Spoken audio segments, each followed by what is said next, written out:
CBSE class 12 chemistry हमारा chapter है electrochemistry और उसमें हमारा अगला क्वेश्चन है question number 43। Assertion reason type question है। एसर्शन क्या है? Conductivity of an electrolyte increases with decrease in concentration, और रीज़न दिया है कि number of ions per unit volume decreases on dilution. यह क्वेश्चन सीबीएसई 2010 में 1 मार्क का पूछा गया था। एक बार आप इस क्वेश्चन को ट्राई करिए, फिर हम लोग आगे बढ़ते हैं। तो कंडक्टिविटी का वेरिएशन विद कंसंट्रेशन हमने पढ़ा है, तो आगे बढ़ते हैं।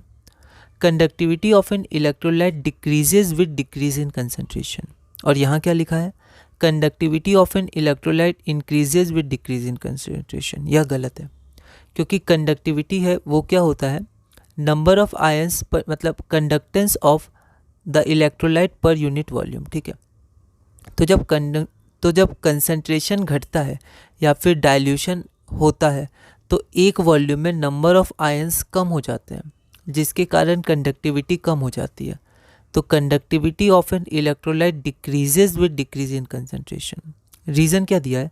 Number of ions per unit volume decreases on dilution. Reason सही है, तो नंबर ऑफ आयंस कम हो जाते हैं एक यूनिट वॉल्यूम में, तो कंडक्टेंस भी कम हो जाता है।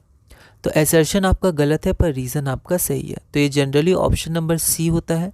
Assertion A is incorrect but R is correct. अगला क्वेश्चन है question number 44। Define molar conductivity of a solution and explain how molar conductivity changes with change in concentration of a solution for weak and strong electrolyte. ये एक basic question है जो पूछा जाता है। Second part है the resistance of a conductivity cell containing 0.001 molar KCl solution at 298 Kelvin is 1500 ohm. What is the cell constant if the conductivity of 0.001 molar KCl solution at 298 Kelvin is 0.146 into 10 to the power minus 3 Simon पर centimetre. तो सबके आप एक chart में formula लिखते जाइएगा। तो ये दो पार्ट हैं। यह दिल्ली 2012 में 3 मार्क्स का पूछा गया था। एक बार आप इस क्वेश्चन को ट्राई करिए, फिर हम लोग आगे बढ़ते हैं। तो हमारा पहला पार्ट है डिफाइन मोलर कंडक्टिविटी और उसका variation with change in concentration. देखते हैं। मोलर कंडक्टिविटी के लिए आप क्वेश्चन नंबर 40 आप देख सकते हैं, जिसमें हमने मोलर कंडक्टिविटी का डेफिनेशन देखा था। उसके बाद हम देखेंगे यहाँ पर, अगर तो यहाँ पर पूछा गया है how molar conductivity changes with change in concentration. तो यहाँ मैंने लिखा है कंडक्टिविटी चेंज है, तो हम लोग को इतना एक्सपेंड नहीं करना है आंसर को। हम लोग को मोलर कंडक्टिविटी पूछा गया है तो सिर्फ मोलर कंडक्टिविटी के बारे में बताएंगे। Molar conductivity increases with decrease in concentration. हमने देखा था मोलर कंडक्टिविटी इंक्रीज करता है डिक्रीज इन कंसंट्रेशन के साथ, और कंडक्टिविटी डिक्रीज करता है। For strong electrolyte molar conductivity increases slowly. तो स्ट्रॉन्ग इलेक्ट्रोलाइट के लिए जो इंक्रीज होता है वो स्लो होता है on dilution, but for weak electrolyte जो हमारा मोलर कंडक्टिविटी होता है वो इंक्रीज करता है स्टीपली। ठीक है, अचानक इंक्रीज करता है। ठीक है, तेज़ी से इंक्रीज करता है on dilution, specially near lower concentration, क्योंकि लोअर कंसंट्रेशन में क्या होता है, आपका डिसोसिएशन होने लगता है। ठीक है, तो आपका मोलर कंडक्टिविटी स्टीपली इंक्रीज करता है। सेकेंड पार्ट क्या है? तो सेकेंड पार्ट हमारा फार्मूला बेस्ड है। रेजिस्टेंस दिया हुआ है, कंसंट्रेशन दिया है, कंडक्टिविटी दिया है, सेल कांस्टेंट फाइंड करना है। तो डायरेक्ट फार्मूला अप्लाई करेंगे। सेल कांस्टेंट L/A होता है। ठीक है, यहाँ पर G और ये स्टार एस्ट्रिक से रिप्रेजेंट किया गया है। तो सेल कांस्टेंट होता है कंडक्टिविटी टाइम्स रेजिस्टेंस। कंडक्टिविटी की वैल्यू दी हुई है, रेजिस्टेंस की वैल्यू आपको दी हुई है 1500। ठीक है, और यहाँ पर आपका यूनिट आ जाएगा पर सेंटीमीटर, क्योंकि L/A तो पर सेंटीमीटर यूनिट आता है। तो आपका आंसर आ जाएगा 0.219 पर centimetre. Therefore cell constant is equal to 2.19 into 10 to the power minus 1 पर सेंटीमीटर। अगला क्वेश्चन है हमारा question number 45। Define the term degree of dissociation. Write an expression that relates the molar conductivity of a weak electrolyte to its degree of dissociation.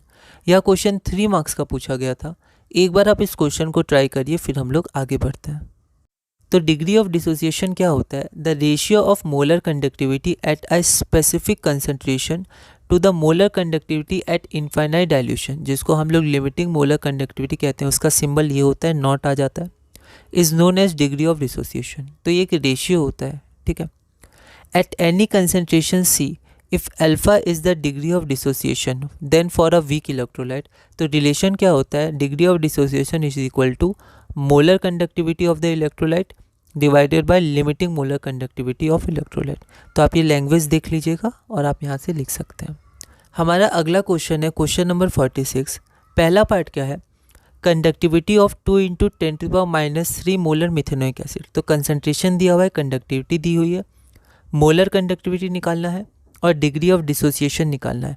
अगर हमें limiting molar conductivity इतनी दी गई है, ठीक है। सेकेंड पार्ट है calculate the del G0 R and log Kc for the given reaction. ये हमें रिएक्शन दिया है, गिवन दिया हुआ है। CBSE 2023 में 3 मार्क्स का पूछा गया था। एक बार आप इस क्वेश्चन को ट्राई करिए, फिर हम लोग आगे बढ़ेंगे। तो यहाँ पर सबसे पहले हम लोग देखते हैं, तो कंसंट्रेशन को M से रिप्रेजेंट किया है, तो ये हमारा कंसंट्रेशन हो गया, कंडक्टिविटी K हो गई और लिमिटिंग मोलर कंडक्टिविटी। हमें कैलकुलेट क्या करना है या फाइंड क्या करना है, तो मोलर कंडक्टिविटी और डिग्री ऑफ डिसोसिएशन। अब हमें रिलेशन देखना है, तो रिलेशन हमारे पास ये होता है। तो हमारे पास मोलर कंडक्टिविटी का फॉर्मूला क्या हो जाएगा, मतलब ये जो फॉर्मूला है इसमें हम जो वैल्यू पुट करेंगे तो इसकी वैल्यू आ जाएगी 40 साइमन सेंटीमीटर स्क्वायर पर मोल। देयरफॉर मोलर कंडक्टिविटी हमारा ये हो गया। और डिग्री ऑफ डिसोसिएशन क्या हो जाएगा, तो molar conductivity divided by limiting molar conductivity. तो अल्फ़ा की वैल्यू आ जाएगी आपकी 0.099। Therefore degree of dissociation alpha is equal to 0.099, जो हमारा रिक्वायर्ड आंसर है। सेकेंड पार्ट क्या है, तो सेकेंड पार्ट ऐसे क्वेश्चंस हमने बहुत किए हैं, ठीक है। तो आप क्वेश्चन नंबर 22 एक बार रेफर कर सकते हैं। यहाँ पर E0 की वैल्यू हम निकाल सकते हैं, कैथोड माइनस एनोड, तो E0 की वैल्यू 1.05 आ जाएगी वोल्ट। और उसके बाद आप क्वेश्चन नंबर 22 रेफर कर सकते हैं।